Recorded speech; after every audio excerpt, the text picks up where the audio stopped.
Olá, crianças, boa tarde. Como vocês estão? Tudo bem? Bom, então hoje nós vamos fazer a nossa aula de xadrez e para iniciar a nossa aula, nós vamos corrigir uma atividade que ficou da aula passada de xadrez. Essa atividade está lá na página 22, então a professora quer que vocês confiram agora se vocês colocaram as respostas certinhas. Então vamos lá? A letra, complete as sequências. A letra A, nós temos lá uma sequência de três peças do tabuleiro, não é isso? A sequência A1, B2 e B3. Então, como que nós vamos continuar essa sequência? Se vocês pegarem o tabuleiro de vocês, vocês vão ver que essas peças vão estar na diagonal, certo? Então, nós vamos ter lá o D4, E5, F6, G7 e o H8, certo? A letra B, o H4, o G4 e o F4. E qual vai ser a sequência? E4, D4, C4, B4 e A4. Completamos assim uma das fileiras na horizontal. A letra C, F8, F6. Aí nós vamos pular duas casas, uma casa dentro dessas peças aqui. Então, nós vamos ter o F4 e o F2, certo? A letra D. A letra D é a posição inicial das peças no tabuleiro. Então, como que é essa posição inicial? Então, nós vamos colocar lá a torre, o cavalo, em seguida o bispo, a dama, o rei, o bispo, o cavalo e a torre, certo? Então, essa é como nós iniciamos a posição inicial das peças no tabuleiro. Então, olha só: torre, cavalo, bispo, dama, rei, bispo, cavalo e torre, certo? A próxima sequência aí, nós temos lá a letra E, o A8, o A7. Em seguida, nós teremos o A8, o A7 e o A6. Em seguida, qual será? É o movimento do cavalo. Então, nós temos que prestar atenção nesse movimento. Como que o cavalo se movimenta? Quem está lembrado? O cavalo se movimenta em forma de L, não é isso? Então, a próxima peça será o B6. E o F?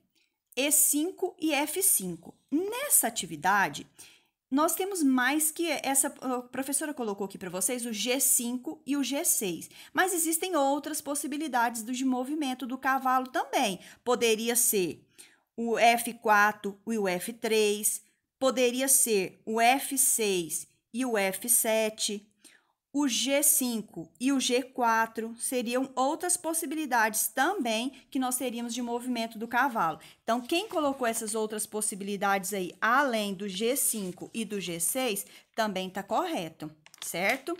Vocês acertaram, então, quem colocou dessa forma, tá bom? Então, essa é a nossa correção da atividade. Então, na aula de hoje, nós vamos lá na página 23 da apostila de vocês e nós vamos lá as jogadas. As jogadas no xadrez são os movimentos e as capturas que fazemos com cada peça. Cada jogador pode realizar apenas uma jogada por vez. Não é permitido no jogo fazer mais que uma jogada por vez. Deve-se aguardar a jogada do adversário. Então, isso é muito importante. Não podemos passar na frente do adversário, né? Nós temos que esperar a vez de jogar. Então, olha só. Aqui nós temos algumas atividades, mas antes da gente iniciar essas atividades, eu quero relembrar com vocês o movimento de cada peça, porque esse movimento é muito importante, porque se vocês não souberem o movimento correto das peças, não tem como movimentá-las no tabuleiro, não é isso? Então vamos lá, olha só, o rei. Como que o rei se movimenta no tabuleiro? O rei anda uma casa de cada vez na horizontal, na vertical ou na diagonal, certo? Então, esse é o movimento do rei. A dama. Como que a dama pode se locomover dentro do tabuleiro?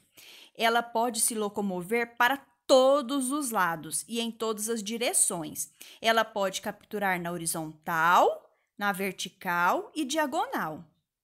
A dama faz o mesmo movimento que o rei. Entretanto, o rei ele só pode se locomover por apenas uma casa de cada vez, enquanto a dama pode se locomover por quantas casas ela quiser e puder. Então, vejam que tem movimentos diferentes. O bispo. O bispo se locomove e captura somente na diagonal, certo? Então, ele não tem muitos movimentos. Continuando aqui, vamos ver. Cada jogador tem 2 bispos e cada um deles fica em uma diagonal, uma clara e outra escura, e que jamais o bispo pode mudar de cor na diagonal, certo? Então, o cavalo, qual que é o movimento do cavalo? O cavalo anda 2 casas e depois vira uma para qualquer lado. Dizemos que o seu movimento é em L. Além disso, o cavalo é a única peça que pode pular outra. Pode pular até 2 peças de cada vez, certo? Então, esse é o movimento que o cavalo faz. E a torre? Como que a torre pode se locomover dentro do tabuleiro? Ela pode se locomover na horizontal e na vertical, certo? E o peão? O peão pode se locomover somente para frente e uma casa de cada vez. Ele captura na diagonal para frente, parando sempre na casa em que estava a peça capturada. Então, olha só, esses são os movimentos das peças aí dentro do tabuleiro. Nós temos que prestar atenção, porque se a gente fizer um movimento errado, a gente pode perder uma jogada, certo? Então, esse movimento das peças é muito importante. Aqui, nós temos algumas atividades agora. O bom seria, né, se nós pudéssemos fazer essa atividade juntos. Mas como isso não é possível, a professora colocou aqui para vocês e a professora vai estar explicando como que funciona esse movimento aqui dentro do nosso tabuleiro de xadrez, tá? Então, olha só, indique com setas as jogadas para situações a seguir. Então, a professora aqui no tabuleiro, eu coloquei aqui para vocês as setinhas que indica a jogada dessas peças do tabuleiro. Então, olha só, o primeiro ali tá perguntando assim, o bispo chegando à casa H5. Como que seria essa chegada do bispo à casa H5? Olha só, o bispo, ele se locomove e captura só na diagonal. Estão lembrados que eu falei ali? Só na diagonal. Então, olha só, vejam essa seta vermelha maior. Então, ele desceu na diagonal, ele veio até a F3 e depois ele subiu para H5. Por que ele não foi direto? Porque ele só pode se locomover na diagonal. Por isso, ele teve que fazer esse movimento para chegar na casa H5, certo? Então, temos que ter bastante atenção. Justamente por isso, porque ele se locomove somente na diagonal. E o próximo aí, o rei chegando até a casa D8. Como que seria o rei chegando à casa D8? Como que é mesmo o movimento do rei? O rei anda uma casa de cada vez na horizontal, na vertical ou na diagonal. Então, ele só pode andar uma casa de cada vez. Então, para ele chegar lá na casa D8, ele está na C1. Ele vai sair da C1, vai subir para D2 e vai subindo uma casa de cada vez até que ele consiga chegar na casa D8. Entenderam aí? Então, olha só, todos esses movimentos e jogadas, vocês precisam saber qual é o movimento de cada peça, tá? Certinho? Nós temos que saber certinho qual é a jogada que vai ser efetuada para que vocês consigam chegar no local adequado, certo? Então, viram aí qual é o movimento do bispo e do rei. Seguindo aqui. Quantas jogadas você utilizou para o bispo chegar à casa? Então, se a gente voltar aqui, ó, nós utilizamos 2 jogadas. Vejam só, essa seta maior, né, que desceu ali do A8 até o F3 e depois subimos do F3 até o H5. Então, foram 2 jogadas, certo? a próxima. E quantas jogadas para o rei chegar até a casa? Foram 7 jogadas, porque olha só, se nós contarmos as setinhas aqui, porque ele foi de casa em casa, ele não pode passar mais que uma, então nós tivemos 7 jogadas para que ele conseguisse chegar até a casa, para ele chegar até o local adequado, que era a casa D8, certinho? Então, vamos seguindo aqui. Então, nós temos que prestar atenção de como é o movimento de cada peça para a gente conseguir fazer essas jogadas. No primeiro lance de uma partida, há quantas possibilidades de jogada para as peças claras fazerem?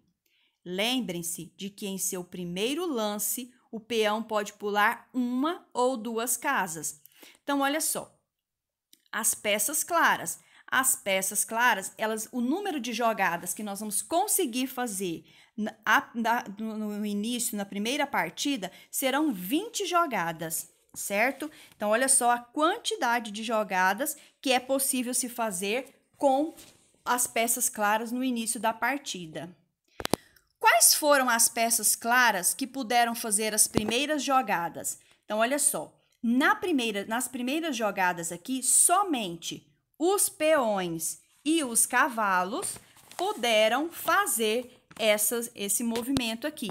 Então, o peão, como que o peão se locomove? Somente para frente e uma casa de cada vez, certo? Tem que lembrar disso. E o cavalo anda 2 casas e depois vira uma para qualquer lado. Dizemos que é um movimento em L, certo?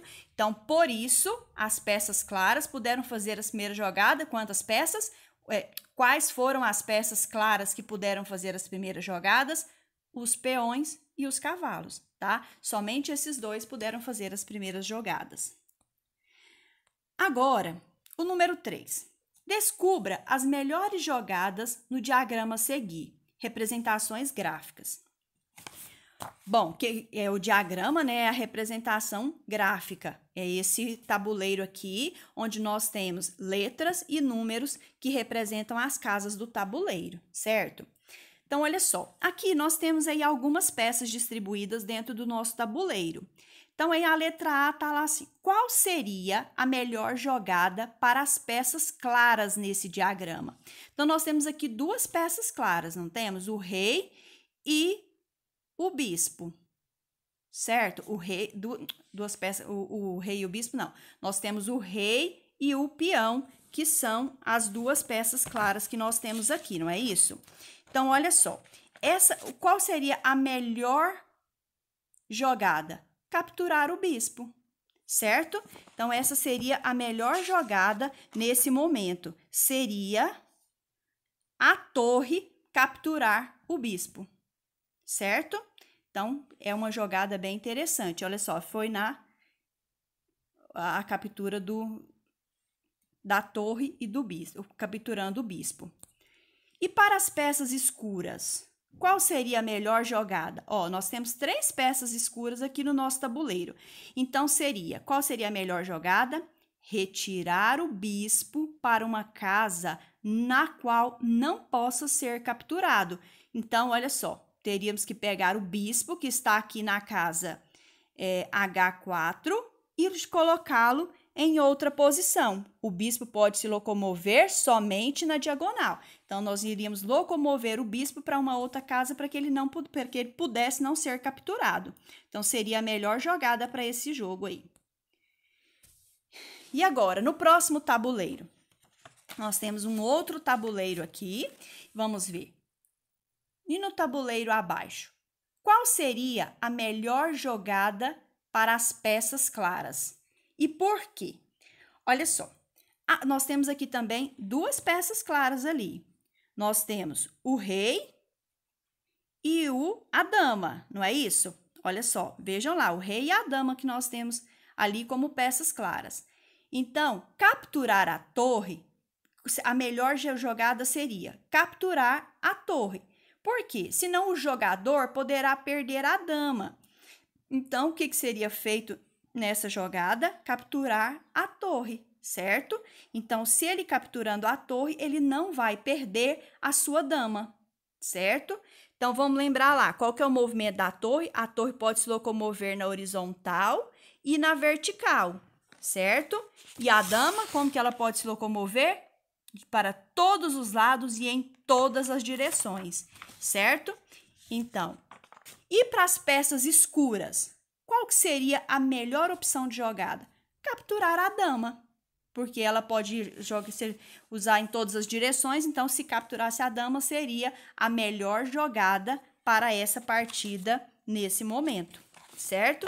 Então temos assim que ficar bastante atentos a esses movimentos.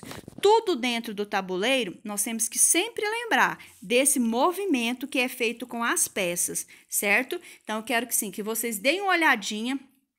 Relembrem aí com a professora o movimento de cada peça, certo? Porque assim vocês conseguirão fazer esses movimentos dentro do tabuleiro e pensar direitinho como poderia ser uma jogada, combinado?